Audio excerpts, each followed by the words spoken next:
श्री माता कन्यका सेवा संस्था चंद्रपूर द्वारा आयोजित स्वर्गीय डॉक्टर सच्चिदानंद मुनगंटीवार यांच्या स्मृती प्रीत्यर्थ फोर्टिस हॉस्पिटल मुंबई यांच्या विशेष सहकार्याने आयोजित बालकांच्या निशुल्क हृदयरोग तपासणी शिबिराचा उद्घाटन सोहळा 18 जून रोजी पार पडला।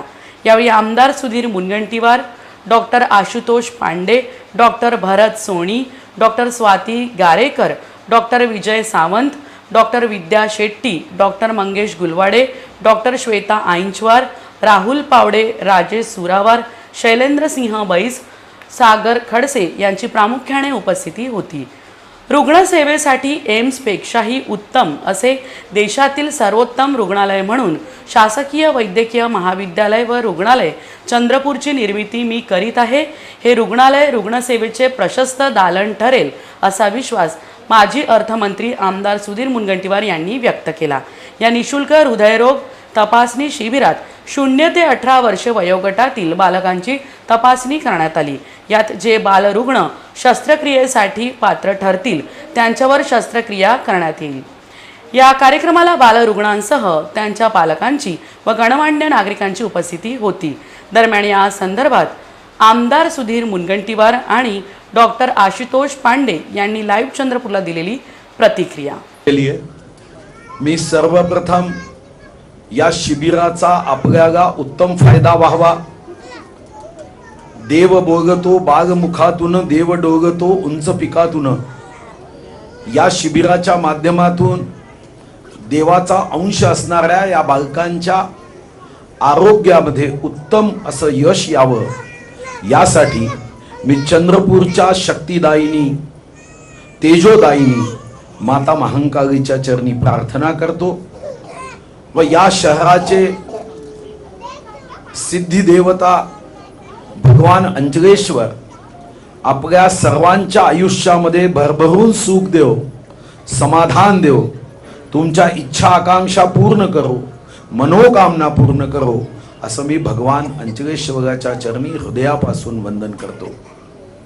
हे खरं आहे की मागच्या 3 तारखेला माझ्या पित्याचा शेवटचा श्वास माझ्या पित्याने सोडला। माझे वडील 59 वर्ष रुग्णसेवा करत होते। 1960 मध्ये गव्हर्नमेंट मेडिकल कॉलेज मधून MBBS झाले। तेव्हा चंद्रपुरात 2च MBBS डॉक्टर होते, 2 ही डॉक्टर थे MBBS। तब पिताजी ने MBBS किया और वहां से उम्र के 89 साल यानी 59 ईयर्स उन्होंने रुग्ण सेवा की। मेरे परिवार में मैं छोड़कर बाकी सब डॉक्टर है। मेरी बेटी रेडियोलॉजिस्ट है, मेरे दामाद ब्रिज कैंडी में रेडियोलॉजिस्ट है, मेरे साड़ू सागे मामा सब डॉक्टर। मेरा छोटा भाई भी ऑफ्थम में यहाँ पे डॉक्टर है, उसकी OPD रोज 100 की है और 10-15 ऑपरेशन वो रोज करता है। मगर इसको हम प्रोफेशन की जगह मिशन समझकर हमने काम किया। अब गलती से मैं डॉक्टर नहीं हो पाया, मगर ये बात सही है कि मैं डॉक्टर नहीं हो पाया। मगर मन में एक बात में सभी हमारे रिश्तेदार जो डॉक्टर है उनको हमेशा ये चुनौती देता था कि जीवन में आपने जितने रुग्णों पे उपचार नहीं किया उससे ज्यादा बिना डॉक्टर के मैं करके दिखाऊंगा।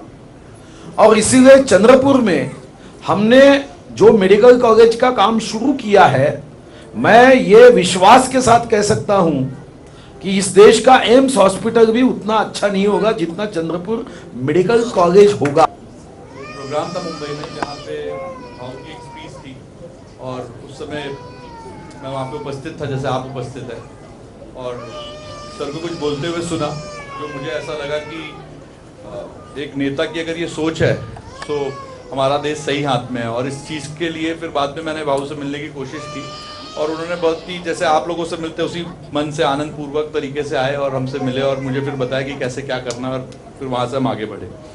तो वो बात ऐसी थी कि भाऊ कहीं पे स्पीच दे रहे थे, वहाँ पे उन्होंने कहा कि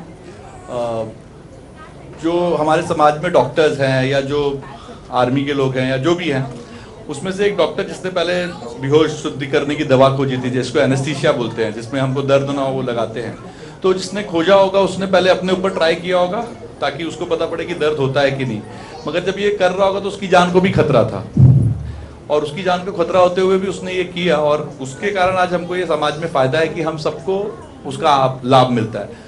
मगर हम ऐसे लोगों के बारे में सोचते नहीं है। तो एज मानव जीवन होने के कारण हमारा कर्तव्य होता है कि हम दूसरे मानव की सेवा करें और हम दूसरे मानव के लिए अपना जीवन दें। सो ये बात कुछ ऐसी थी, कुछ एक दो बात और थी जो मुझे काफ़ी प्रभावित की। उसके समय हमने जिक्र किया कि हम इस कैंप को लेना चाहते हैं। सो सबसे बड़ी जो डिफ़िकल्टी होती है कि इस कैंप को लेने में कि सबके माँ बाप को बताना कि आइए और इस कैंप में जुटिए। मेरे ये वार्तालाप एक दो जन से और हुई होगी किसी और शहर इलाके में, इस मात्रा में लोग उपस्थित नहीं हो पाते। सो ये दिखाता है कि किस तरीके से पूरी टीम ने इस चीज़ को सीरियसली लिया, और अभी इससे ज़्यादा और लोग आने वाले हैं। मुझे सागर साहब ने बताया कि दोपहर को हमने और आधे लोगों को बुलाया है जो अभी इधर हैं, क्योंकि वो कैंप में ऐसा है कि हम आपको कुछ को करेंगे, फिर डॉक्टर्स की टीम है, फिर दूसरों को आधे करेंगे, तो ज़्यादा वेट ना करना पड़े इसके लिए। सो